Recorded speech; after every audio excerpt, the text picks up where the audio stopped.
Paul walks through a world swallowed by thick black smoke, curling around him like a living thing, until he stumbles upon an isolated farmhouse and finds two small children abandoned inside. He gathers them gently into his arms, whispering that everything will be okay, and takes them in. 15 years pass. The boys have grown into strong, healthy men, following the same iron routine every single day, venturing out during daylight to gather supplies, then disappearing completely at night. As soon as the sun dips below the horizon, Joseph methodically boards up every window with heavy wooden planks and calls for their dog, Rocco, to come inside the house. One evening, Paul waits anxiously until Thomas finally returns late. Paul snaps at him, but Thomas explains he was helping the neighboring Rose family. Once the three brothers carefully check that every door is bolted shut, they sit down to dinner, where the tension boils over. Paul warns Thomas that if he's late one more time, he won't leave the perimeter again.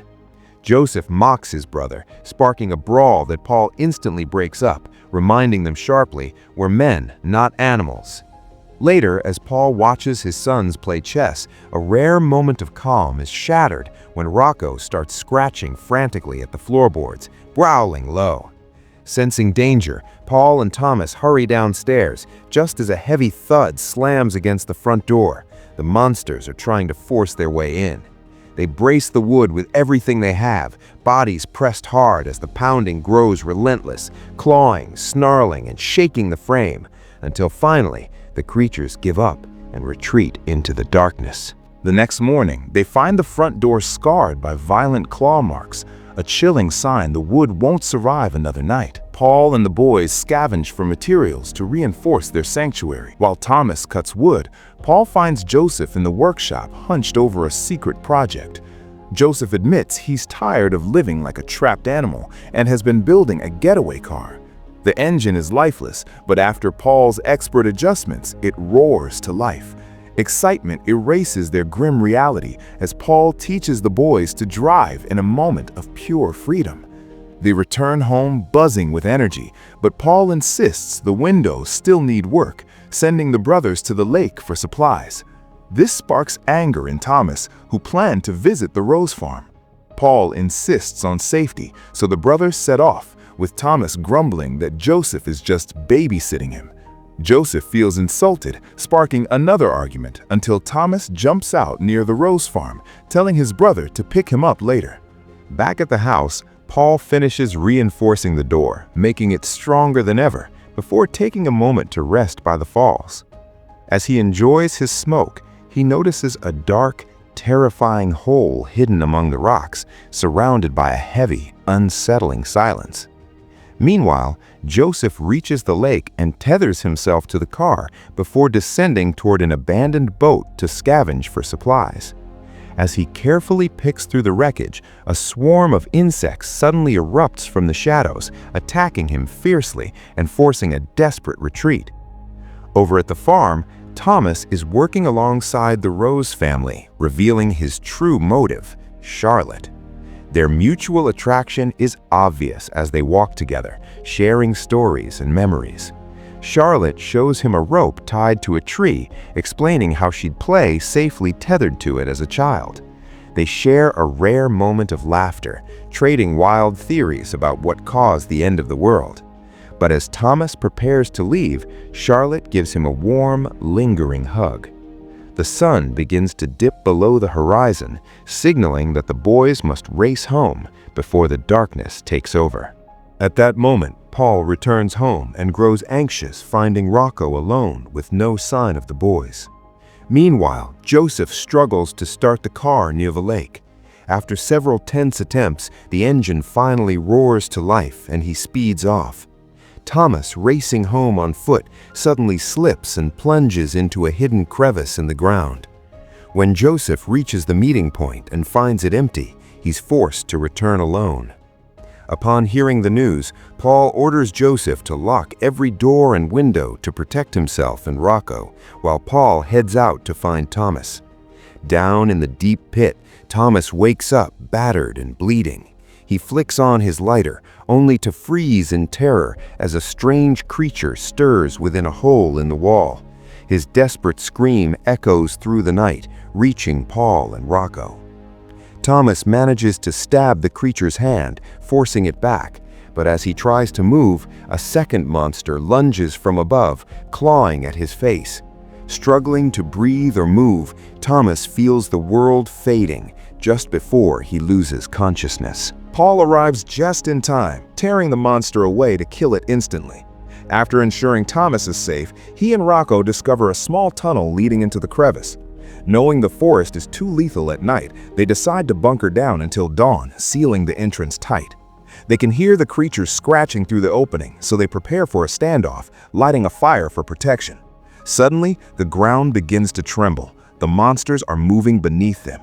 To trap them, they desperately pack the hole with dirt. As the ground continues to shake and Rocco barks at the shifting earth, Paul orders his son and the dog to stand back. He prepares a fire charge at the opening, and as the monsters try to break through, Paul triggers a small explosion that unfortunately catches him in the blast. Meanwhile, back at the house, Joseph hears strange noises and devises a clever plan. He sits before the main door, a rope tied to his chair, feigning sleep. A creature begins to pry at the wooden boards, reaching in to see if Joseph is truly unconscious. When it finds him motionless, the monster enters, but Joseph instantly pulls the rope, triggering a trap that drops from above and cages the beast. Satisfied with his victory, he covers the cage with a sheet and finally sleeps. However, as morning breaks, a new fear takes over. His father and brother are still nowhere to be found. Joseph takes the car and sets out to find them, just as Thomas manages to claw his way through the dirt, dragging his injured father and Rocco out of the pit. Following the roar of the engine, they reunite with Joseph, who quickly helps load his wounded father and brother into the car to rush them home. Once safe inside, they debate their next move, but Thomas's attention is caught by the cage. He lifts the sheet, causing the trapped creature to thrash in a violent, blinding rage. Joseph quickly recovers the cage, explaining that direct light is the creature's weakness. As they begin to tend to their father's wounds, Joseph reveals a chilling detail. Last night, the monster took only 8 seconds to break in, the fastest breach they've ever recorded. He adds, with a look of pure dread, that he's certain there was a second creature with it, one that managed to escape back into the darkness. Thomas warns that these creatures are highly intelligent, claiming they killed several in the pit, and that the monsters might be seeking revenge, especially since Charlotte mentioned they usually avoid this area. Joseph is skeptical, believing only Paul could kill them. To prove himself, Thomas tries to kill the caged beast, but Joseph stops him, wanting to study it. Suddenly, the monster escapes, hiding under the bed until Rocco's frantic barking provokes a deadly lunging attack. Joseph rushes to intercept, but Thomas ends it, decapitating the creature with an axe. Seeking answers, Joseph takes the corpse to his workshop to perform a careful autopsy as Rocco and the insects watch. Despite his dissections, the species remains a terrifying mystery. Thomas insists they take the injured Paul to the Rose family for their larger house and supplies. Joseph is hesitant, but eventually agrees. At the farm, the Roses confirm Joseph's fears. They lack medicine and refuse to host a wounded man. Charlotte's protests are ignored. Her parents only offer to let Thomas stay, which would save food for the others. As Joseph prepares to leave, a heated argument erupts. Joseph blames Thomas for their father's condition, leading to a physical fight where Thomas shoves his brother to the ground before finally walking away in silence. Joseph drives his father home while Thomas settles with the Roses, where Charlotte treats him to a meal. Their moment is cut short when her father sends her away. On his way, Joseph notices sheep fleeing, a sign the creatures are moving underground. Reaching home, he spots a dirt trail, fueling fear they've breached the house. After putting Paul to bed, Joseph fortifies the halls, but the floor gives way. He's over a hollow space, confirming the monsters are inside. Meanwhile, Charlotte finds Thomas searching for medicine. She hands it to him, and he promises to return, unaware they are being watched. Near the gate, an armed farmhand corners him, accusing him of theft. Men swarm him, dragging him to the garage. They crank up music to drown out screams, pinning him as a man aims a gun. Suddenly, the ground collapses. Thomas plunges into a hole as the gun fires wildly, hitting the wrong target. The men rush over, only to find a monster erupting from the pit with fury. At the Rose house, the parents wake to a sudden loud commotion. The father takes a candle and nears the window, only for a creature to burst in and attack, dropping the candle and igniting a fast-spreading fire. The monster lunges at the mother with violent force, but the father manages to pull it away. The mother flees to find her daughter, but the beast strikes her down before she can escape, slowly shifting its form before turning back toward her. Meanwhile, Charlotte hears her parents' screams from her room. When the silence falls, she steps out in terror, following a trail of blood to find the monster in the bathroom with her mother's body. Back at the garage, the men fight desperately, but the monsters slaughter them one by one. As more creatures swarm from the pit, the garage catches fire. Thomas struggles against his restraints, breaking the wooden chair to free his hands. Just as a monster finds him, Charlotte bursts in and kills it instantly. The teens escape the garage as Thomas watches Charlotte's house burn to the ground. She tells him her parents are dead, and they race toward Thomas's home. Inside, Joseph piles furniture over the hole to buy time before checking on his unconscious father, kissing his forehead before preparing for battle. He's startled when the door hatch opens, but it's only Thomas and Charlotte. Joseph asks for help just as Paul finally wakes. They administer the medicine, and Paul urges them to stand their ground. Joseph explains his plan, and they gather every gasoline can from the garage while Rocco barks, warning of the approaching danger. They shove an old refrigerator against the door while Thomas and Charlotte seal the remaining windows.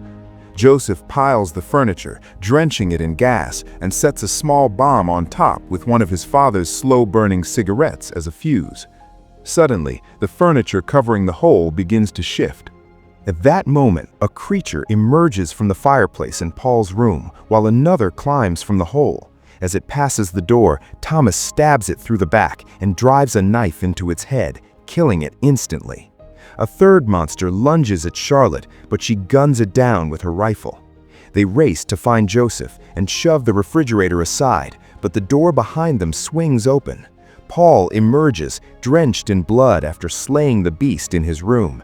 He takes the weapon from Charlotte and fires into the floor at the swarming monsters. As the creatures rush him, Paul strikes the first one, causing the others to tumble back. The teens and Charlotte fight alongside him, their teamwork surprising Paul as they slaughter the remaining beasts.